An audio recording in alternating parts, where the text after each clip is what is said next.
caution. Your paradigm is about to shift at the intersection of fact and reason. You're entering Kingston Country. I'm Dan Kingston, and you're listening to the Dan Kingston Podcast. Bernie Sanders wins Nevada, and it's looking more and more like Bernie Sanders is the one to beat on the Democrat side. For a long time, they're saying, add up the moderates, it'll equal more than what Sanders has, which shows that, the moderates have more popularity. No, we all know that the leftists really like the far leftists. That's where their heart was, and that's where they went with Bernie Sanders. But it's more than that. It's actually something we've been talking about for a long time on this show that you're also probably aware of. Like-minded folks like me and you, we understand the populist movement of this country against the globalist bloodsuckers. And it's not just a thing on the right. It's also a thing on the left. It's something actually, it's the Venn diagram of politics, a thing that actually is the overlap right there that connects the American people. Is this distrust of the very super blood-sucking rich. I'm talking about the Mark Zuckerberg, the Warren Buffett, the Michael Bloomberg, the guys over there that were hanging out with Epstein in his little black book. And so Trump came to power really talking about how he was going to drain the swamp. And you saw how the deep state reacts to Donald Trump. And of course, the deep state is in cahoots with the military-industrial complex, which is really owned by, again, that group of blood-sucking globalists, the 15 to 20 richest Americans.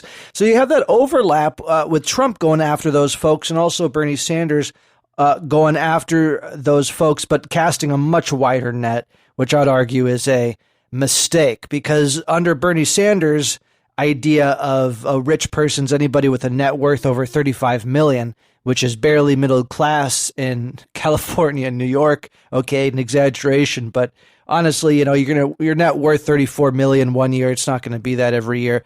That's not the super elite rich, at least not the way I think of it. The way I think of it is a blood-sucking globalist that's worth $20 billion that can finance a small war and has Hillary Clinton and the generals over there on speed dial and the CIA and deep state.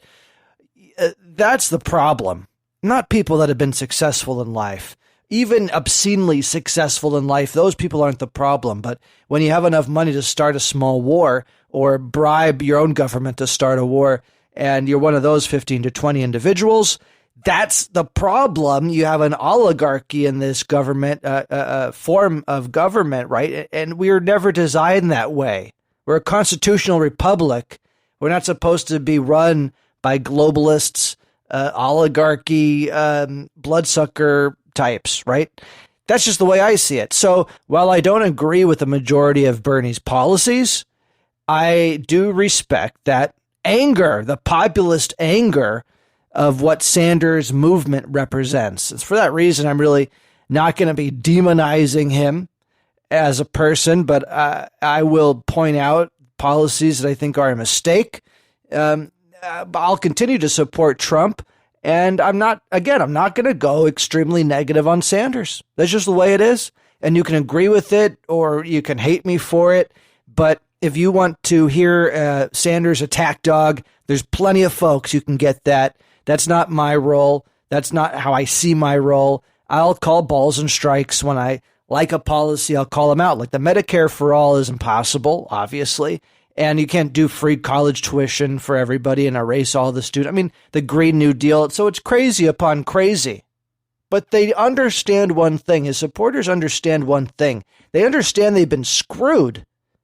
And that's enough, honestly, to earn my respect. Because there's so many people out there lying to us. On the mainstream media, I could call it the corporate-controlled media, the globalist media, however you want to define it. But when you turn on the news, CNN, Fox News, MSNBC, they're all the same because they're owned by corporations. So that's filtering what they're giving you.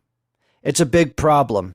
And they have an interest at stake. Anybody that can see past that, anybody that really understands, we're just seeing the shadows, right, on the wall in Plato's cave, they're on our side, whether or not their oftentimes petty political differences might stand in the way and get us angry at them. And sometimes those political differences are significant, and that's why we do have elections. But almost in some way, a Bernie Sanders versus Donald Trump election could be thought of as a primary election in a strange way.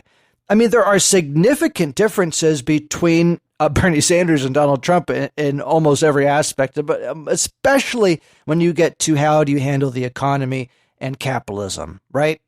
That being said, there is a lot of overlap, and we spent a lot of time talking about that overlap, so I'm not going to feed a fed horse over here and continue to do that. But, if Nevada was a chaotic situation like Iowa was, can you imagine what that would have been like? Because for a minute, it looked like the Nevada caucus was going to spiral out of control. And DNC chairman Tom Perez, I don't know if you've seen this guy, but he really needs to step down. I mean, I would be shocked if his colleagues weren't asking him to step down at this point. And I'm not here to give free advice to the DNC or the Republicans. I'm a straight shooter. That's how I see myself. But it just seems so blatantly obvious that if they're going to choose an idiot savant as the chairman, should be less idiot, more savant, because he's honestly like the slow kid on the block. And I don't see any PC way to say it, except that if you saw him playing around in your neighborhood, that's how you describe him to your child, as a slow kid on the block. It's a tough thing. I don't know how you explain that to kids, but it's a good way to do it. When you're going to get into autistic and the autistic spectrum, and everybody's different, and you do that. And if Tom Perez is dealing with that, why not just come out and embrace it? You think you'd get some political points if he was the first autistic person to run for office. Maybe he should embrace that and run with it. I'll see Tom Perez running for Congress as a first autistic member of Congress, maybe. Or are they all autistic? I mean, that's the problem, is that they're all Asperger's, majority of them, and they're faking it, maybe. I don't know. Weird stuff goes on in Congress. I feel like they do look like space aliens, and it's all their assistants. The young pages is what they call them, and they're all running around doing all the heavy lifting. The people that are actually elected over there, are they that smart? Like, are they really thinking, or are they kind of down and out? And it makes you wonder, especially when you have somebody like Mark Zuckerberg comes in for testimony, right? And they don't even understand how to operate a cell phone or software or how any of this technology works. And yet we're depending on them to pave the way for our future economy. And they don't even understand Facebook or a cell phone and how those companies are completely screwing us. And at least we have a president on Twitter, and that's looked down upon. And maybe some of the tweets are excessive, but Trump understands how technology is able to change the world in a profound way. He's actually on top of that trend. And what we need are our political leaders to understand how technology works, or else we're going to succumb to it, from attacks by China, from attacks by other powers that understand the power of technology more than we do. And so then you say, maybe all these babies that are growing up with iPads, they're our future. They're our only hope. This is Kingston Country. The Dan Kingston podcast is brought to you by Traveling with Janice and Cruise Brothers. This is a great time of year to plan your summer vacations. Lots of great travel specials for cruises and tours. Call Traveling with Janice and Cruise Brothers for all these ideas for families, groups, weddings. 480-648-3324 or email travelingwithjanice@gmail.com. I would argue that it's really almost no longer Democrat versus Republican. What do you think about that? No longer Democrat versus Republican. Different paradigm, different story. Now it's the blood-sucking globalists versus you and me, versus the rest of us, all of us, versus the blood-sucking globalists. That's what it's really about. And in that sense, the political parties are no longer the political gatekeepers. For too long, they're acting like political mafias over there, the political parties, right? Saying, yes, you can proceed, or no, you go back. They're the gatekeeper. That's not right. There's nothing in the Constitution that says the DNC or the Republican National Committee have the ultimate authority to choose who our elected leaders will be. Well, that's basically what it is. If you don't fit in that narrow Democrat or Republican platform, you're seen as a threat. You're seen as somebody who is going to destabilize the party. What is a party anyway? It is a mafia. It's a mob. They are maintaining their power many times through corrupt means. And you see that time and time again. It gets exposed.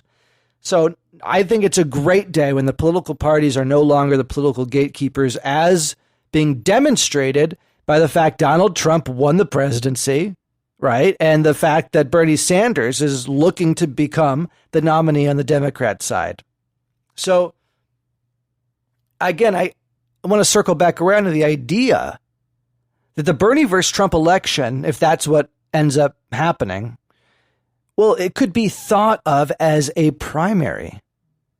I really believe that. And, you go back into Aristotle, for instance, who pointed out a pattern among nations.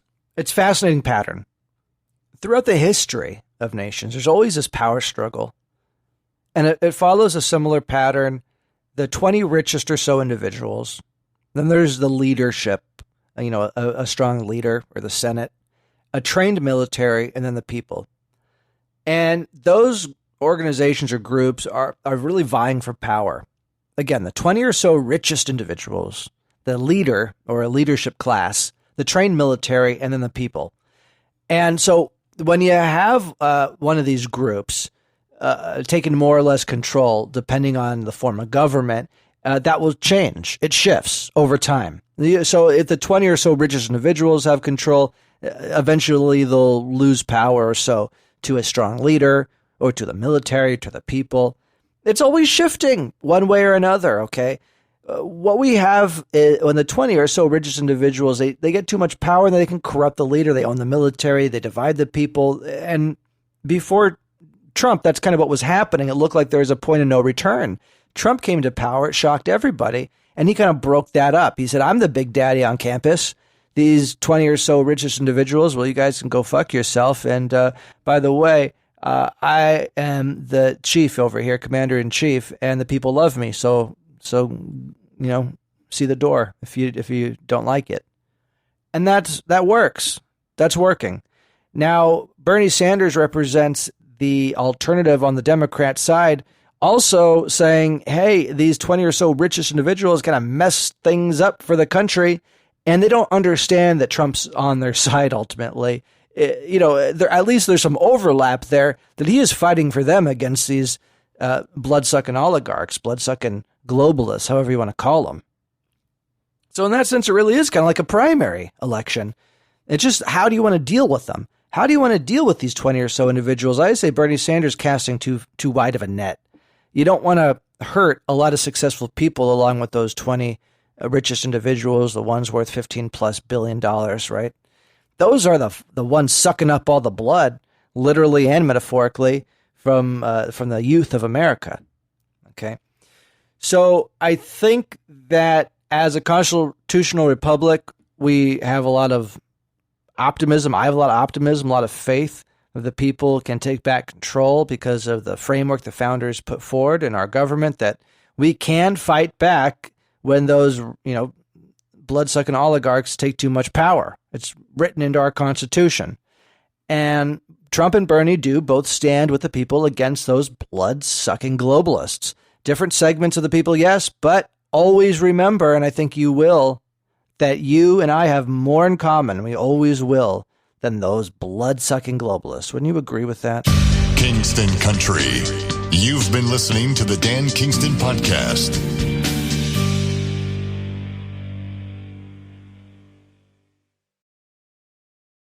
Dan Kingston here, asking you to do me a huge favor. Will you possibly rate the Dan Kingston Podcast on Apple Podcasts? Each new rating, believe it or not, really does have a major impact on the way Apple's algorithm recommends content. With just one quick click, You can help promote citizen journalism and end the stranglehold of the mainstream media. Together, we're going to do this. Thank you. I really appreciate your support.